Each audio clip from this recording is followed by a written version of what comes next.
Welcome to the Deep Dive. Today we're digging into the Clintonville School District's financial presentation. We really want to understand their long-term thinking, their fiscal strategy. And they kick things off by grounding it all in their mission statement.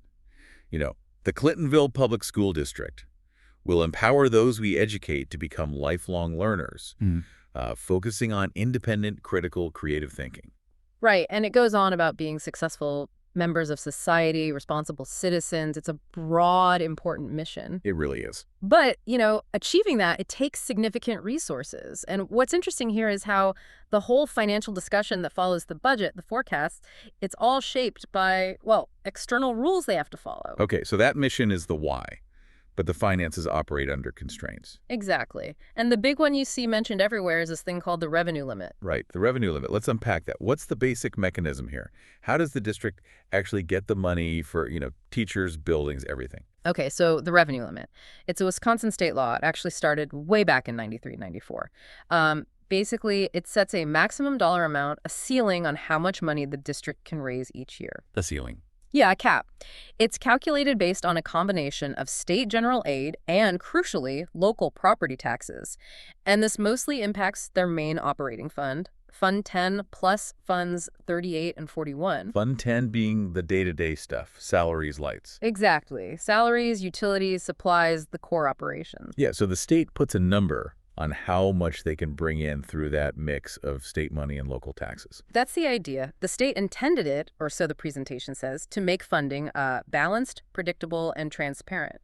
A big goal was also controlling property tax growth across the state, provide some fairness between districts, supposedly. But wait, if costs go up like inflation, higher utility bills, maybe negotiated salary increases, does that state limit automatically go up too? Well, not necessarily, or at least not always enough to cover actual cost increases, and that's the fundamental tension. The district's actual costs might rise faster or higher than the state-allowed revenue limit.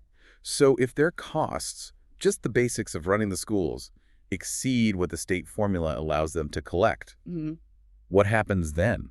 They can't just decide to raise property taxes more to cover it. No, they can't, not on their own. If their costs exceed that limit, their only option to get more operating funds is to go directly to the voters. Through an operating referendum. Exactly. They have to ask the community for permission, basically, to exceed that state-imposed revenue cap.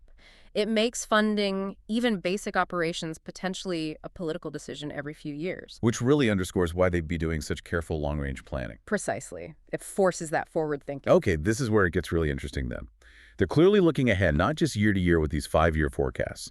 Let's look at the projections for, say, their most aggressive planning scenario, the one assuming a $3,300,000 referendum passes. Right. And even in that scenario, which includes funding for facilities and paying down some old debt early, that's debt defeasance, they are still projecting potential future issues. Issues even with the extra referendum money factored in. Yes. Specifically in that main operating fund, Fund 10, they project surpluses for a while, but then looking further out, the largest projected deficit hits $544,278. And when is that projected deficit? That's projected for the 2030-2031 school year. Okay, so still a ways off. It is, and it's crucial to remember their own caveat here. These numbers are based entirely on current state laws and funding levels from the 2025-27 budget cycle.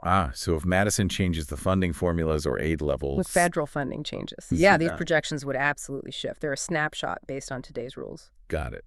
So let's think about the takeaway for you, the listener. We see the rules, the constraints, the planning. What does this all boil down to? Well, I think it highlights really proactive management and transparency.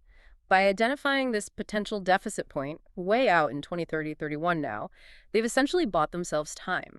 How much time? About 5 full years, really starting with their planning for the 2026-27 year. 5 years to keep tweaking the budget, finding savings, strategic planning. Or potentially preparing the groundwork if another referendum might be needed down the line. Exactly. It gives them a significant runway to manage that future fiscal challenge before it arrives. It's not a surprise hitting them next year. It's a known possibility several years out. That planning window is definitely key. Okay, final thought to leave you with. The presentation notes the district's mill rate actually decreased to $9.78, largely thanks to a pretty substantial 8.96% increase in overall property values in the district. Right. Higher values mean the same tax levy can be spread out, lowering the rate per $1,000 of value. So considering that and thinking about the tight revenue limit system we just discussed, How critical do you think sustained property value growth is for keeping the district financially stable within these rules? Something to ponder as you watch things unfold?